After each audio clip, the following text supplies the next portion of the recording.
Ezekiel is jerking off to his anime on his phone while his mom is calling him for dinner. Mom, I'm coming! Literally. He's depressed and doesn't know what to do with his life because everything is so fucking hard. But at least he's not alone because Jeffrey feels the same way. But wait, who is that? Master Oogway, what are you doing here? If for real men you want to be calm, hard shit and cold showers you shall get done. Adonis is Discomfort himself. Adonis has gone through 7 wars, trained with Chuck Norris, and saved 7 kitties, while Ezekiel was touching his little pee-pee. Ezekiel looks at him with disgust, but deep down he knows that he just wants to be like Adonis. But how is he supposed to go through discomfort if the hardest thing on his day is going downstairs for dinner? That's the problem that I'm trying to fix today. Today, I'm going to talk to you about some of the ways that I bring discomfort into my own life. So let's get started because I don't like to faff around and all that kind of stuff. So the very first step that I have implemented into my life in order to seek discomfort is acting like a brokey. And if we're being honest, I'm actually a brokey. Like, I don't make 20K a month or anything like that. So basically, you can consider myself a brokey. But the thing is that I have implemented being a brokey into my lifestyle. Now, what do I mean by this? Okay, let's say, for example, Buddha. He was the son of a king. And he had decided to just cast him out of the kingdom by himself. It was a decision that he took himself to seek discomfort, to see how hard this life was. And I'm not telling you to go outside and be a beggar and ask people for money. That's not the concept that I want to transmit here. But it's to seek discomfort in the smallest things. Like the other day I was talking to my friend. He wanted to buy the new iPhone. He had the money to buy it, but he had not been doing the things that he wanted. So he had a couple of goals that he wanted to set for himself and he wanted to accomplish. But since he had done nothing in order to accomplish those goals, he said, no, I have the money, I have the capability of buying this iPhone, but since I'm not doing anything in order to accomplish my goals, I'm not gonna buy it. I'm gonna act like a fucking brokey. So by doing this, you're forcing yourself to do something that you were not gonna do. Like, what the hell is your motivation to do something if you have a Ferrari or the newest iPhone or the newest everything in your room already, like your parents gave it to you or something? What's your motivation to do anything? I mean, you already have everything served to you.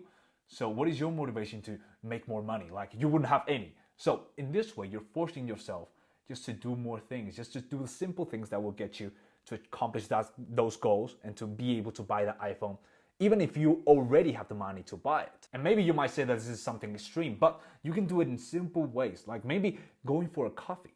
If you want to go for a coffee with your friend, maybe you want to study like 3 hours that day. You set your goal that if I don't study 3 hours today, I'm not going for that coffee because I don't deserve it. Even though you can buy that coffee for like €1.20, but you're not going to do it just because you have set yourself to do something. And if you have not done it, you didn't deserve it. So that's one of the ways that I've implemented hardship into my life. Another example might be like, if I want to film a video today, and if I don't get it done, this is actually the goal that I've set for myself, so don't laugh at me, okay? If I don't get to finish this video, filming and editing it today, I don't get to have dinner, so I might as well just finish this video quick so I can have dinner. So that's one of the goals that I've set for myself. And you can do it in any way that you want, set any little goal that you want, and just make it so difficult not to accomplish it that you need to accomplish it in order to do something, like maybe take a shower or brush your teeth, something like that, I don't know.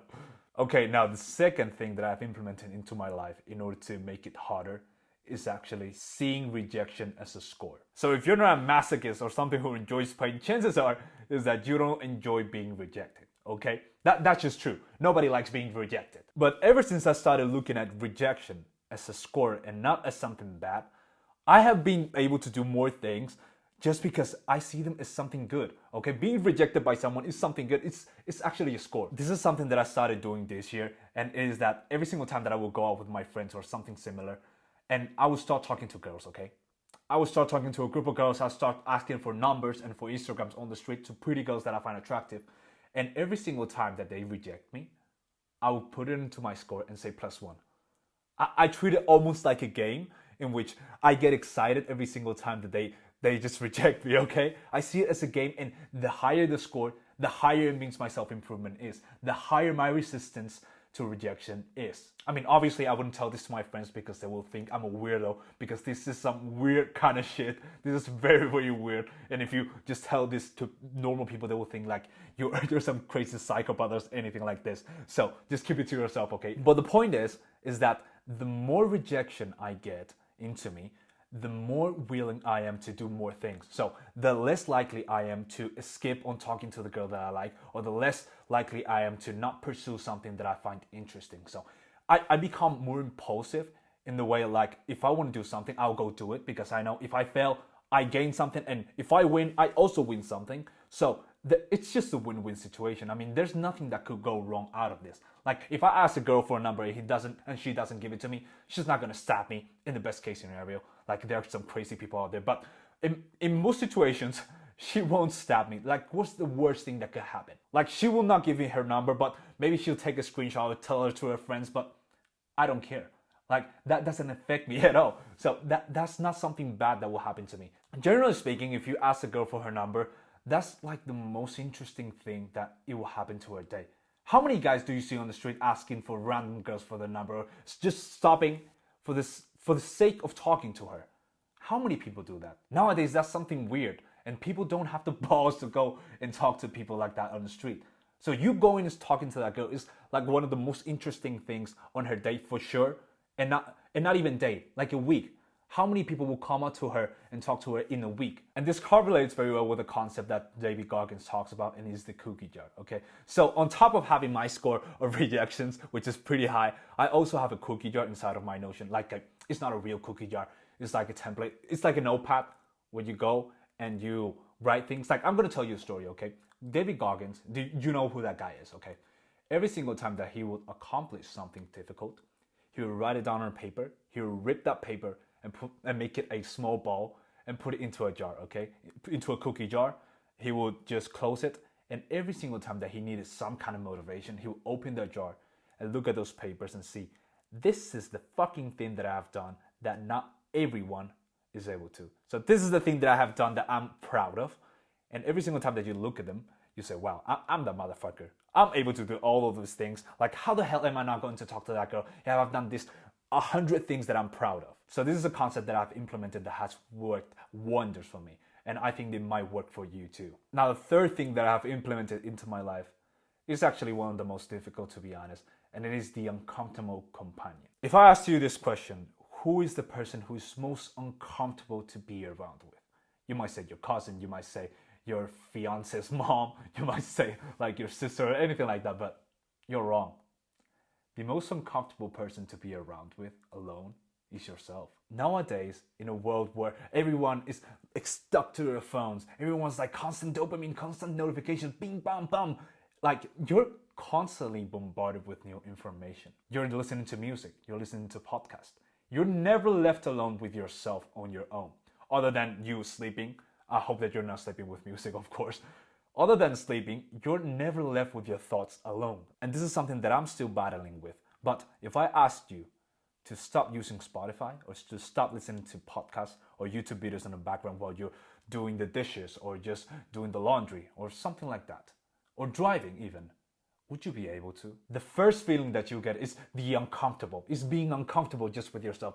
You're being left alone with your thoughts. And that's something uncomfortable that you're not used to. You're living your life in autopilot. It's like you have your brain, this is your brain and your soul, the thing that tells you what to do, and this is your body. You're leaving your body to do whatever it is that it wants. It wants to listen to music, it listens to music. It wants to listen to some YouTube videos or podcasts, it listens to that. Every single minute of the day, your body is receiving information non-stop. Do you think that's good for you? Because I don't. And we're getting into mindfulness and all that stuff, but the only way to combine these two, the mind and body, is actually through meditation. I've tried many ways, but through meditation is the only way that I was able to combine these two things, to bring discomfort into my life, and to combine these two things, and actually get my body and brain to go and do exactly what I want it to do. And this isn't quick, okay? You would need at least a month or two, and that's being quick. I'm being optimistic, okay? Like a month or two in meditation to accomplish that. Now, practical ways to accomplish this and to do this, as I've told you before, is just leaving your phone alone.